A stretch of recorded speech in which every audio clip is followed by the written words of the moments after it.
नमस्कार, आप देख रहे हैं सब सच न्यूज़ और मैं हूं आपके साथ मुकुल। मौजूद हूं आज देश की राजधानी दिल्ली के नशीरपुर सब्जी मंडी, जहां पर हमारे साथ इसी सब्जी मंडी में व्यापार करने वाले कुछ लोग मौजूद हैं। आइए जानते हैं उन लोगों से कि आखिर उन्हें क्या कुछ समस्याएं यहां पर सब्जी मंडी के दौरान सब्जियां बेचते हुए होती हैं। मोहम्मद यूसुफ मेरा नाम है और लगभग 20 साल पहले हमारे यहाँ के इलेक्शंस बने हुए थे और हम यही कार्य कर रहे थे और माल बेच के अपने घर चले जाते थे। ये भी कुछ लोग यहाँ 65-70 लोग हैं जो डीडीए की लाइन पे जिन्होंने कब्जा कर रखा है। हम सिर्फ ऐसे छतरी वगैरह लगा के माल बेच के अपने घर चले जाते हैं। रोज़ का लाना, रोज़ का खाना। लेकिन अब कुछ लोग यहाँ हमसे हफ्ता वसूली करने के चक्कर में। आप यहाँ पे पक्की दुकानें लेकर नहीं हैं, आप यहाँ पे रोज़ आते हैं, सब्जी बेचते हैं और चले जाते हैं। हाँ जी हाँ। तो अब कुछ हमने लोगों को हफ्ता वसूली देना बंद कर दिया तो ये लोग हमें तंग करने लगे। हम हाई कोर्ट गए, 4-5 लोग तंग कर रहे हैं। यही मंडी के एसोसिएशन वगैरह, सचिन प्रधान वगैरह, तो हमने उनको हफ्ता वसूली देना बंद कर दिया तो इन्होंने हमें परेशान करा। हम हाई कोर्ट चले गए। हाई कोर्ट में 2014 की इनकी एक स्टे हुआ था, पटिशन थी 2014 में राजवीर की पटिशन द्वारा। तो जो उनका ऑर्डर था सेम हमारा ऑर्डर 2-3 तारीखों में जैसा आपने हमारा भी कर दिया कि सेम इनको देखा जाए। डीडीए कोई वकील को बोला था जो कबड़ इनको दे रहे हो वो इनको दिया जाए। जो उनके लिए क्या ऑर्डर पास किया? उनके लिए ऑर्डर पास था कि इनको यहाँ कार्य करने दिया जाए, व्यापार ये कर रहे हैं व्यापार करने दिया है। और हमें भी यही ऑर्डर पास करा कि जो राजवीर 2014 की राजवीर की स्टे में पटिशन में जो कवर दे रहे हो वो सेम इनको भी दिया जाए, जो मेरी अपनी खुद की पटिशन पड़ी हुई थी मेरे नाम से, मोहम्मद यूसुफ के नाम से। तो अब हम यहाँ कार्य कर रहे थे, कल इन लोगों ने हमें जो है यहाँ पुलिस के द्वारा बलपूर्वक कार्रवाई करके हटा दिया गया। हमारा सारा सामान भर दिया और हमारा डंडे डुंडे मारे और सामान फेंक भी दिया कुछ लोग कुछ।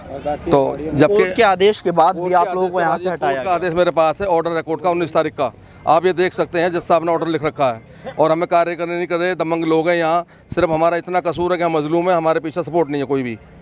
ना कोई हमारे एमएलए सुनता है, एमएलए साहब के पास भी गए, ना सचिव साहब सुनते हैं हमारी, और हमने सबको लिख कर दे रखा। कोई हमारी सुनवाई नहीं हो रही है, ना कोई कार्रवाई हो रही है। क्या कुछ कहना था एमएलए साहब का? एमएलए साहब के पास मिले थे हम अप्रैल में। उन्होंने कहा कि जी यहाँ तुम नहीं बैठ सकोगे, जो लोग बैठे हुए हैं वो कार्य करेंगे।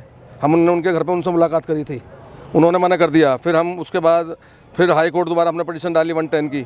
फिर भी 110 की एप्लीकेशन में हमारी 2 जुलाई की तारीख थी, फिर वो कैंसिल हो गई। फिर 19 जुलाई लगी तो हमें जो है 19 में हमें ऑर्डर हो चुका कि 2014 की राजवीर की जो पटिशन है, जो सेम उनको कवर दे रहे हो, डीडीए के वकील को कहा और इनको भी कहा कि तुम कौन होते हो कोई इनको हटाने वाले। डीडीए की लाइन पर तुम बैठे हो, डीडीए की लाइन पर ये बैठे हैं, हटाएगा तो डीडीए हटाएगा। और जज साहब ने ऑर्डर करा के इन सबके कागज चेक करे जाए और सेम इनको कवर दिया जाए। डीडीए के वकील को बोला उन्होंने।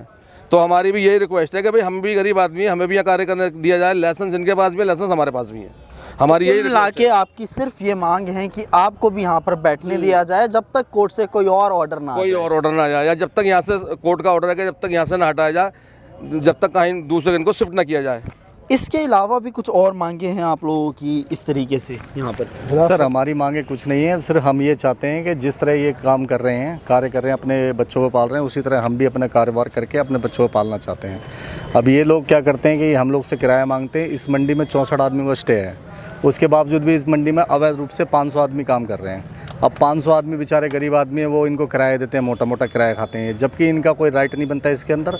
राइट इसलिए नहीं बनता कि ये सरकारी लैंड है। इसके ऊपर हाई कोर्ट का एक स्टे है कि भाई जब तक इन लोगों का जुगाड़ कहीं और नहीं हो जाता, कहीं और व्यवस्था नहीं होती, तब तक ये काम कमा खा सकते हैं। पर इसका मतलब ये नहीं है कि ये और दूसरों को ना कमाने खाने दें। अब हम भी हाई कोर्ट में पिटिशनर हैं और हमें भी वहाँ से यही जो इनको ऑर्डर प्राप्त हुआ है वही हमें प्राप्त हुआ है। तो हम इनको अवैध पैसा कैसे दे सकते हैं? हम भी अपना काम चाहते हैं, हम इनको ना दे के सिर्फ गवर्नमेंट की लैंड पर जिस तरह ये काम कर रहे हैं हम अपना काम उसी तरह जारी रखना चाहते हैं, जो कि हमें करने नहीं देते हैं। ये बल का भी इस्तेमाल करते हैं और पैसे का भी इस्तेमाल करते हैं और इसमें विधायक जी भी इन्वॉल्व हैं।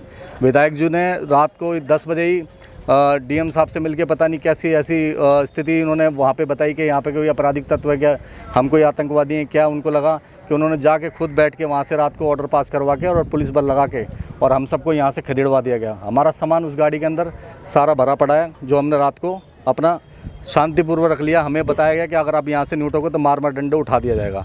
अब हमें नहीं पता कि किस पे क्या चल रहा है, मगर ये अवैध है। और इस ज़मीन पे जो काम कर रहे हैं सिर्फ एक स्टे 64 आदमियों का स्टे है, उसके बाद 11 आदमी हम हैं और 28 लगभग आदमी वहाँ पर हैं। इतने लोगों का आदमियों का स्टे है और आप अभी भी जाकर देख सकते हैं इसमें कम से कम 1000 आदमी जो बेचारे अवैध वसूली, जिनसे जबरन पैसा लिया जा रहा है। ये जो गणना आपने बताई अभी 64, 28 और 11 लोगों की, ये अलग अलग ऑर्डर आए हुए हैं। ये सर ऐसा होता है कि 2014 में पहले ये 64 वाले लोग गए, इनको गवर्नमेंट हाई कोर्ट ने रिलीफ दे दिया। उसके बाद इनको देखते हुए पीछे के लोग जो 28 लोग थे वो चले गए, उनको भी दे दिया। हम लोग थोड़ा ये रहे कि पिछड़े रहे, हमें कोई समस्या थी नहीं उस टाइम, हम किराया दे रहे थे और काम कर रहे थे। उसके बाद जब हमसे नहीं दिया गया तो हमें भी किसी ने शायद मदद की और समझाया कि आप भी चले जाओ, तो हम भी चले गए। जिस दिन से हम गए और हमें जिस दिन से हाईकोर्ट का ऑर्डर प्राप्त हुआ उसके बाद तो इन्होंने हमारा ऐसे शोषण करना शुरू कर दिया जैसे कि एक अलग से कोई, जैसे कि एक किसी को किसी समस्या होती है, क्योंकि हम इन्हें अब पैसा नहीं दे सकते क्योंकि हमें हाई कोर्ट का आदेश प्राप्त है। इस वक्त देखा जा सकता है, मैं बोलूं कैमरा पर्सन से दिखाई, ये सारी ज़मीनें जहां पे आप देख रहे हैं ये सभी वो मार्केट है, ये वो ज़मीन है जहां पर मार्केट लगाई जाती है। मैं इसके बाद और ये बताना चाहता हूँ थोड़ा सा कि ये जितनी भी गाड़ियाँ खड़ी हैं अवैध रूप से खड़ी हुई हैं, इनका जो दायरा है, इनका दायरा सिर्फ इन गाड़ी के पीछे जो टीन सेट है वहाँ तक है और उसके अंदर है। इधर का इनका कोई वो नहीं बनता, परंतु ये ले दे के प्रशासन से या किसी भी तरह से मिली भगत करके अपनी दादागिरी दिखा के ये पूरी जगह पे कब्जा करते हैं। ये सब इनलीगल है, इनके पास ना कोई इनका राइट है ना कोई मतलब बनता है। और ये हमें यहाँ पे काम करने के लिए इसलिए रोकते हैं क्योंकि ये यहाँ का भी अवैध वसूली करते हैं। ये जितनी भी गाड़ियाँ खड़ी हैं इन पर सुबह माल बिकता है यहाँ पर और यहाँ पे काम होते हैं, इनसे भी पैसे वसूली की जाती है। इसलिए हमें यहाँ पे नहीं बसने दे रहे, क्योंकि अगर हम यहाँ काम करेंगे तो इनकी अवैध वसूली बंद हो जाएगी। ठीक है, क्या कहना चाहेंगे सर इस अवैध वसूली को लेकर? जिस तरीके से आप लोग बता रहे हैं कि यहाँ पर अवैध वसूली लगातार जारी है। जनाब, मैं कल रात यहाँ पे था, जो बर्बरता पूर्वक पुलिस ने इन लोगों के साथ कार्रवाई की है, तो इन 11 लोगों को आप यहाँ पे सब्जी का काम नहीं करते? मैं नहीं करता, मैं यहाँ पे था। तो इन लोगों के साथ जो पुलिस ने दुर्व्यवहार किया, कोर्ट का आदेश दिखाते दिखाते थक गए। कोर्ट ने कहा, उन्होंने पुलिस वालों ने कहा कि हमारे पास डीएम का ऑर्डर है। तो मैंने बीच में आके कहा, भाई डीएम क्या हाई कोर्ट से ऊपर है? जो आप डीएम को दिखाइए ऑर्डर। उन्होंने ऑर्डर नहीं दिखाया। तो जनाब, सवाल ये है कि जो एसडीएम या डीएम लोगों को महीनों की वेटिंग के बाद नहीं मिलते, रात हमारे विधायक जी वहाँ पे 9 बजे गए और 9:30 बजे पुलिस के लिए आदेश ले आए कि इन लोगों को खदेड़ा जाए। ऐसा ये कौन सा जुर्म? ऐसा कहीं स्मैक बेच रहे थे, सब्जी तो बेच रहे थे, अपने बेचारे बेच कर चले जाते हैं। सरकारी लैंड है, पुलिस की लैंड नहीं है, पुलिस के पास किसी की कंप्लेंट नहीं है। जो वो आदमी कंप्लेंट करे जिसकी ज़मीन है तो माना जा सकता है, लेकिन पुलिस के पास मैं भी गया था, एसएचओ के पास, कि जी आपके पास किस राइट से, किस सेक्शन के तहत नहीं हटा रहे हो? आपके पास को किसने कहा कि ये ज़मीन मेरी है? ये अवैध रूप से बैठे और 11 ही बैठे हैं क्या यहाँ पे? और जो 1000 आदमी बैठे हैं वो अवैध नहीं है? ये कैसा जंगल राज है देश की इस राजधानी में दिल्ली में कि क्या पैसे वाले ही जिएंगे? ये गरीब आदमी को अपने बच्चे पालने का अधिकार नहीं है? 20 साल से यहाँ पे इनके बाप दादा भी यहाँ सब्जी बेचते थे, अब इस उम्र में ही कहाँ जाएंगे? सर क्या बोल रहे थे आप?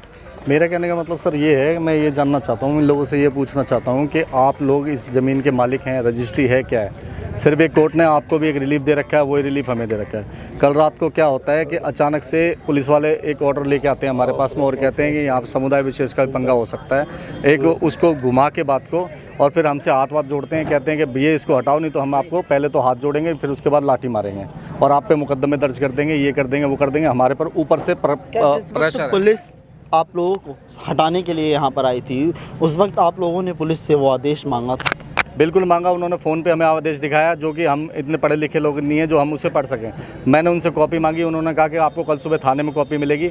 हम अभी भी चक्कर काट के आए हैं, हमें नहीं मिली है और आज सुबह से हम एसडीएम साहब से मिलने की कोशिश कर रहे हैं, तो हमें सिर्फ यही बताया जा रहा है कि वो आज कहीं मीटिंग में है। आज हम जब मिलना चाहते हैं तो आज पूरे दिन मीटिंग में हैं और कल रात को वो 10 बजे, पता नहीं रात को सोते हैं नहीं सोते, शायद हो सकता है पूरी रात काम करते हो। हमें हमारे लिए एक आदेश पारित करके उनको भेजते हैं। ये हमारा मानना है कि वो शायद झूठा है, हमारे पे सिर्फ प्रेशर बनाया गया है। तो कृपया करके इस चीज़ की भी जांच होनी चाहिए और इस मंडी में जांच होनी चाहिए कि 64 आदमी वो स्टे है, उसके अलावा अगर और लोग भी काम करते पाए जाते हैं तो वो अवैध है। अगर वो अवैध काम कर सकते हैं तो हम भी काम कर सकते हैं। ये देखिए, आपने सुना उन व्यक्तियों को जो नसीरपुर सब्जी मंडी में सब्जी के व्यापारी हैं और इन लोगों का साफ तौर पर ये कहना है कि जिस भी तरीके से वो यहाँ पर सब्जी बेचने के लिए रोज़ यहाँ आते हैं, उन्हें यहाँ पर सब्जी बेचने दी जाए और 3 जो हाई कोर्ट के अलग अलग आदेश इनके अनुसार पारित किए गए हैं उनको अमल किया जाए। लेकिन उसके बावजूद राजधानी दिल्ली की दिल्ली पुलिस पर इन लोगों ने आरोप लगाते हुए बोला कि राजधानी दिल्ली की दिल्ली पुलिस इन लोगों के पास रात आती है और इन्हें इनकी सब्जियों के साथ खदेड़ कर यहाँ से चली जाती है। अब इन लोगों का जो सामान है वो भी गाड़ियों में भरा हुआ है। ये रात से ही परेशान होकर अपने परिवार का पालन पोषण के लिए अब क्या करें ये सोचने पर मजबूर हो गए हैं। इस पूरी खबर को देखने के बाद आपकी क्या राय है? कमेंट बॉक्स में हमें ज़रूर बताइएगा।